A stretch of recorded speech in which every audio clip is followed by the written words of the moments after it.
Halo semuanya, selamat datang di sesi bedah sains kita kali ini. Coba deh, siapa di sini yang hobi banget tidur siang? Nah, hari ini kita bakal menyelami satu pertanyaan pamungkas. Apakah tidur siang itu beneran bisa memperpanjang umur kita atau jangan-jangan malah sebaliknya? Kita semua pasti suka tidur siang ya kan?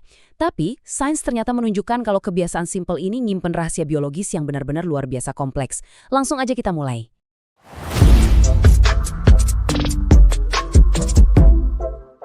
Oke, kita bedah datanya sekarang. Jadi gini, ada sebuah kontradiksi yang super menarik.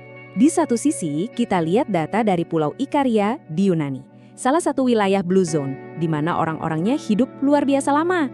Di sana, tidur siang rutin itu dikaitin sama penurunan angka kematian akibat penyakit jantung koroner sampai 37%. Gila kan? Tidur siang udah kayak pilar umur panjang buat mereka. Tapi, tunggu dulu. Di sisi lain, ada meta-analisis global masif banget yang ngelibatin ratusan ribu orang. Hasilnya, kebiasaan tidur siang malah dikaitin sama peningkatan resiko kematian dari segala penyebab sebesar 28%. Waduh. Nah, ini dia misteri medisnya. Gimana ceritanya, kebiasaan yang persis sama bisa jadi obat penyelamat nyawa buat sebagian orang, tapi malah jadi resiko mematikan buat jutaan orang lainnya. Coba pikirin deh, pasti ada variabel yang hilang di sini kan? Apa sih yang sebenarnya mubah tidur siang yang tadinya sehat jadi sesuatu yang benar-benar berbahaya buat tubuh kita? Jawabannya teman-teman ada pada apa yang ilmuwan sebut sebagai kurva J. Kuncinya itu ternyata ada di durasi. Durasi adalah segalanya.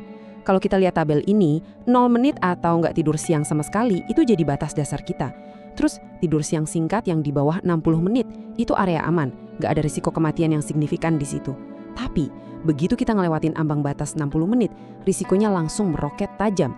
Tidur siang lebih dari 1 jam itu secara dramatis ningkatin risiko mortalitas sampai 22%. Jadi, durasi itu bukan sekedar soal selera ya, ini tuh bener-bener saklar biologis di dalam tubuh kita. Oke, terus apa yang sebenarnya terjadi di dalam tubuh pas kita tidur siang kelamaan? Gini, secara biologis pas tidur siang kita lewat dari 60 menit, kita mulai masuk ke tahap tidur yang sangat dalam. Nah, pas terbangun dari fase ini, tubuh bakal ngalamin yang namanya disrupsi sirkadian atau gangguan jam biologis. Ini memicu lonjakan sitokin inflamasi, bikin resistensi insulin, dan yang paling bikin kaget, ini ningkatin resiko kena diabetes tipe 2 sebesar 46-56%. Ngeri banget kan? Alih-alih bikin badan seger, kita justru masukin tubuh ke kondisi stres metabolik yang tinggi banget.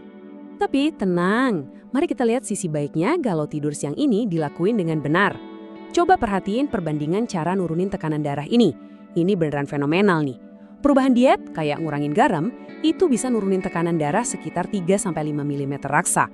Terus, obat darah tinggi dosis rendah bisa nurunin sekitar 5-7. Nah, lihat deh betapa hebatnya tidur siang singkat di tengah hari. Dia bisa nurunin tekanan darah rata-rata sebesar 5 mm raksa. Keren banget kan? Kebiasaan yang gratis-tistis ini punya kekuatan yang hampir setara sama intervensi obat-obatan. Mungkin ada yang mikir, cuma turun 5 poin doang, kecil kali. Tunggu dulu.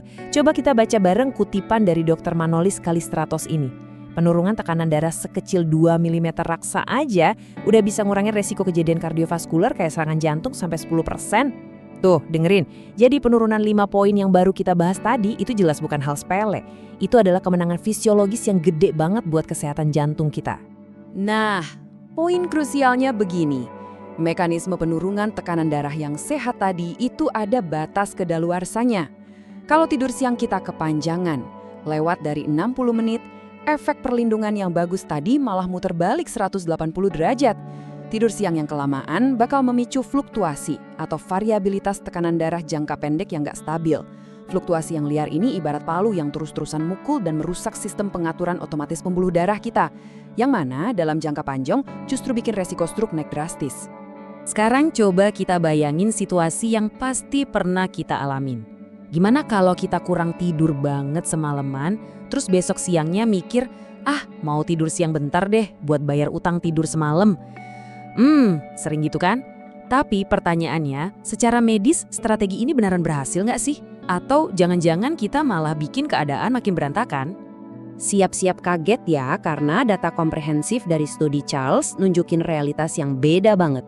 Kalau kita tidur malamnya kurang dari 6 jam, terus nyoba ditebus pakai tidur siang kilat di bawah 30 menit, coba tebak, risiko penyakit kardiovaskular kita nggak turun, malah meroket sampai 55,8%. Nggak nyangka kan? Kalau mau nebus utang tidur malam yang jelek dan ngembaliin keseimbangan tubuh, satu-satunya cara adalah lewat tidur siang berdurasi sedang, yaitu pas di antara 30-60 menit. Nggak boleh kurang, nggak boleh lebih. Terus kenapa sih tidur siang kilat itu malah jadi malapetaka pas kita lagi kurang tidur berat? Kuncinya ada di zat kimia pemicu kantuk di otak kita, namanya adenosin. Kalau utang tidur kita numpuk parah, otak itu secara harfiah kebanjiran adenosin. Tidur cuma kurang dari 30 menit tuh nggak ngasih waktu yang cukup buat otak ngebersihin tumpukan kimia ini. Parahnya lagi, pas kita maksain bangun cepat-cepat, itu bakal memicu sistem saraf simpatis. Sistem lawan atau lari di tubuh kita kerja berlebihan. Jadi jantung yang tadinya udah capek banget malah dipaksa kerja keras. Oke, dari sini kita bisa sepakat ya, nggak semua tidur siang itu sama. Di dunia medis ini dibagi jadi 2 kategori. Pertama, tidur siang proaktif. Ini yang bagus, direncanakan, terkontrol, dan ngebangun cadangan kognitif di otak. Nah, yang kedua ini namanya tidur siang reaktif. Ini yang terjadi secara tiba-tiba, durasinya keterlaluan panjang, sering banget nggak bisa ditahan, dan sedihnya, ini sering jadi sinyal kalau ada sistem kesehatan di tubuh kita yang lagi gagal.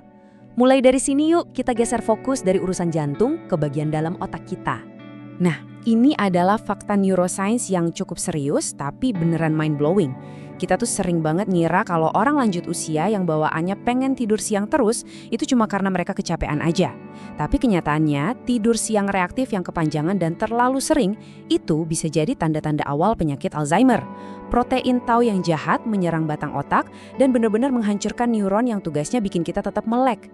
Karena saklar melek ini rusak, tubuh jadi terpaksa masuk ke mode tidur siang reaktif yang gak kelar-kelar. Dan hal ini dengan brilian nunjukin kalau waktu kita tidur siang itu sebenarnya adalah jendela diagnostik buat otak kita. Coba lihat ini, tidur siang di pagi hari sekitar jam 9-11 siang itu menandakan ada gangguan sirkadian kronis dan terkait sama resiko kematian 30% lebih tinggi. Ini sinyal kalau jam biologis utama di otak lagi ngalamin degenerasi. Tapi sebaliknya, kalau kita tidur siang di awal sore sekitar jam 1 sampai jam 3, kebiasaan ini malah ngebantu ngurangin plak amiloid di otak yang secara aktif ngelindungin kita dari demensia. Bener-bener ya, waktu adalah segalanya. Sekarang, coba perhatiin angka ini. 15,80 cm3. Apa sih maksudnya? Jadi gini, studi genetik skala besar nemuin kalau orang yang secara genetik punya kebiasaan tidur siang proaktif yang sehat, ternyata punya volume otak total yang jauh lebih gede. Persisnya, lebih besar 15,80 cm3. Volume ekstra di otak ini bertindak sebagai cadangan neurokognitif fisik yang kuat, yang secara harfiah bisa menunda gejala demensia pas kita tua nanti. Luar biasa banget kan? Terus gimana caranya kita bisa dapat semua manfaat super ini tanpa kena resikonya?